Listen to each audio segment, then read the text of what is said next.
After months of manufacturing nightmares, Tesla is finally starting to roll Model 3s off the production line in large numbers. Elon Musk's fabled Model 3 was hailed as the affordable car for anyone hoping to switch to an electric engine. With a starting price of $35,000, it looked within reach for many. But, like most cars, additional features and options quickly bump up the price by almost double. According to a price breakdown by tech YouTuber Marks Brownlee, the cost of the Tesla can quickly shoot up towards the $60,000 mark. Brownlee was test driving a Model 3 in California and received a car with the following features: long-range battery, $9,000. Premium upgrades package, $5,000. Red paint, $1,000. 19-inch wheels, $1,500. Autopilot, $5,000. Destination fee, $1,000. That puts the Tesla Model 3 price at around $57,000. Some of the costs can easily be avoided since not everyone will care about the color, premium upgrades or 19-inch wheels. But the destination fee, delivery charge, is non-negotiable. The hardest decisions to make will also be the most expensive. A long-range battery extends the Model 3 reach from 220 miles, about 350 kilometers, to 310 miles, about 500 kilometers. The autopilot is another tough decision. At $5,000, it is not cheap, but many would argue that it is one of the best features of a Tesla. Musk has tweeted that he wants to build an old-fashioned drive-in diner, complete with roller skating waitresses, for Tesla owners who need to charge their car. Under his plan, you can drive up to the charging station, juice up your car and have a burger while you are waiting. Before dismissing the idea as a throwaway comment on Twitter, just remember this is coming from the same man who tweeted that he would make and sell flamethrowers. He did, and 20,000 Albanian leks of them sold out.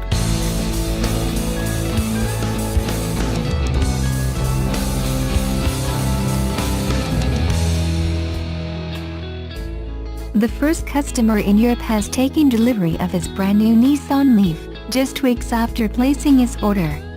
Leah Moran, 63, from Hartlepool, collected the keys to a special edition black Nissan Leaf 20 on Wednesday, January 31st at Bristol Street Motors, Darlington. The retired police officer, who served with Cleveland Police for 30 years, including driving high-performance response cars, converted to electric motoring a year ago when he purchased a 30 kWh Leaf.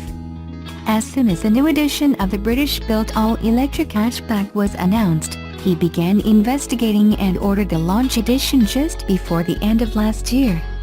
He said, "I've driven many cars of all shapes and sizes, and many performance cars, but I can say hand on heart the Leaf is the best car I've ever driven.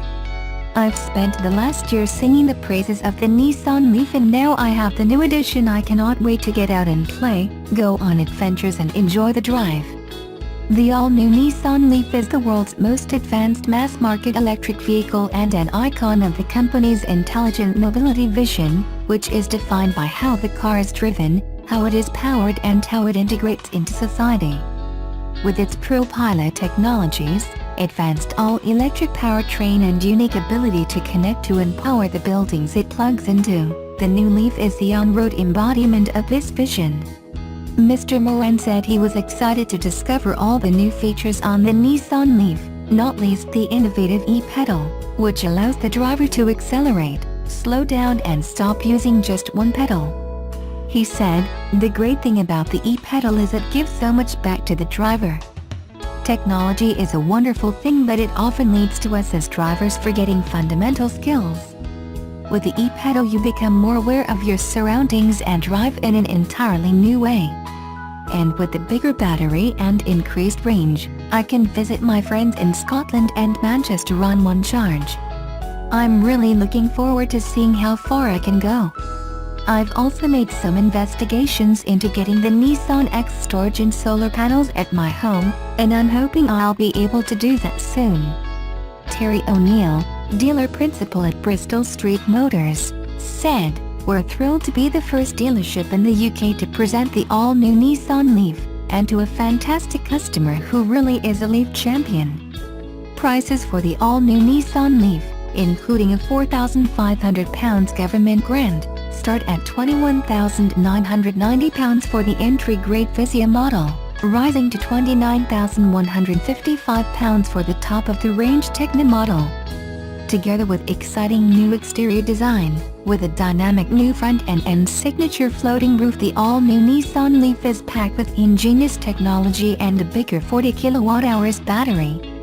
On top of Nissan's suite of standard intelligent mobility technologies, including intelligent cruise control, intelligent lane intervention and intelligent auto headlights with full LED, the all-new Nissan Leaf is also available with the innovative e-pedal, as well as ProPilot and ProPilot Park. The e-pedal gives motorists a whole new way to drive, allowing them to start, accelerate and stop using just one pedal, making every journey simpler and more enjoyable. ProPilot advanced driver assistance technologies take the stress out of driving by helping the driver to steer, accelerate and brake on single-lane highways, while ProPilot Park assists in similar ways to make parking effortless. To find out more about the all-new Nissan Leaf, visit www.nissan.co.uk.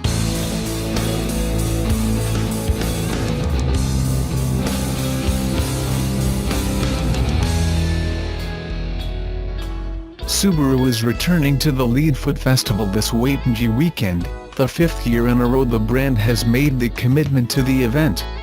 Event organizer Shelley Millen said, "We have had an incredible long-standing relationship with Subaru dating back to our very first Leadfoot Festival in 2012. Wall and his team have been our #1 supporters. We appreciate their continued support and it is great to see the brand back again this year with a bigger and better stand-in." Subaru driver Alistair McRae returning as the event's defending champion in the Vantage Subaru. Subaru will show off its full 8 model range, including the 2018 Outback and Legacy for the first time in New Zealand.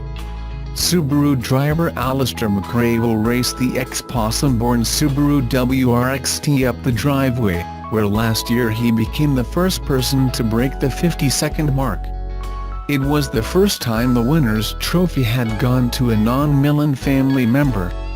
McRae says, "It's a tremendous event and is getting bigger each year, so to come back as last year's winner makes it all the better. It's great to be getting back behind the wheel of the Vantage Subaru. The car has a very special place in New Zealand motorsport and it's awesome to drive. Keeping the 800 horsepower under control can be exciting at times." Subaru brand ambassador Ben Hunt is also competing at the Leadfoot Festival again, but this year he will be swapping out the 600 horsepower Subaru Coupe that he has driven for the past 2 years, for his Subaru WRXT rally car. It will be run in the same setup, in which it finished 3rd in the 2017 New Zealand Rally Championship.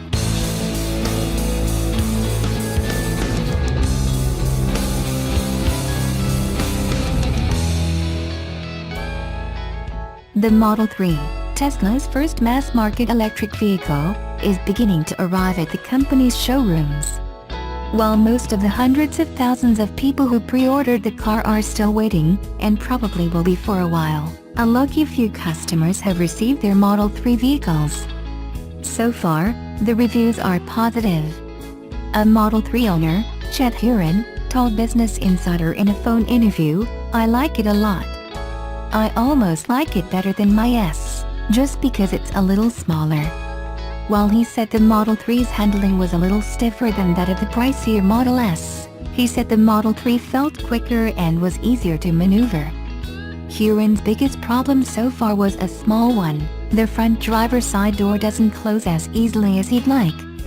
He said, "I keep closing it and it doesn't latch. It's just annoying that you have to open the door back up and close it back. I've done it probably a dozen times already since I've had it. Huron's impressions resemble those expressed by Reddit users who have posted reviews of the car. They have praised the car's handling and acceleration and were bothered mostly by small, technical problems. The Reddit user Soyak wrote, "Picked up the 3 yesterday and noticed how boat-like the S is by comparison. Aside from the overall feel, there is one area that I'm extremely pleased with in the 3. And that's U-turns. The S requires about 3 lanes width to make it, sometimes requiring a 3-point turn, whereas the 3 can do it comfortably with 2. The Reddit user Goldie LL wrote, "Car is fun to drive, I guess 0.2 seconds slower than the X, but it feels like it is slightly faster. Overall a pretty great car. Some premium features of the X are definitely missed, but that's to be expected for $40K less. I don't think I'll default to wanting to drive the X, now my wife's car, over this one. However, there are some technical hiccups." Another Reddit user, The Yeegs, described a hiccup with the Model 3's Bluetooth features. The Yeegs wrote, "The car is constantly connecting to our phone's Bluetooth every few minutes. This results in the car waking up and unfolding the mirrors, all day long.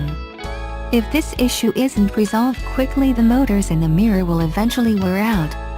The positive responses the Model 3 has received so far are good news for Tesla, which has struggled to meet its production goals for the vehicle, and consistent with the long-term satisfaction Tesla owners have reported with the company's cars. For Tesla to even come close to the lofty market capitalization goals set out in a new compensation plan proposed for CEO Elon Musk, the company will have to find success among consumers who can't afford Tesla's high-end vehicles. Solving the Model 3's production issues and working to fulfill the car's pre-orders in a somewhat timely manner would be a good first step.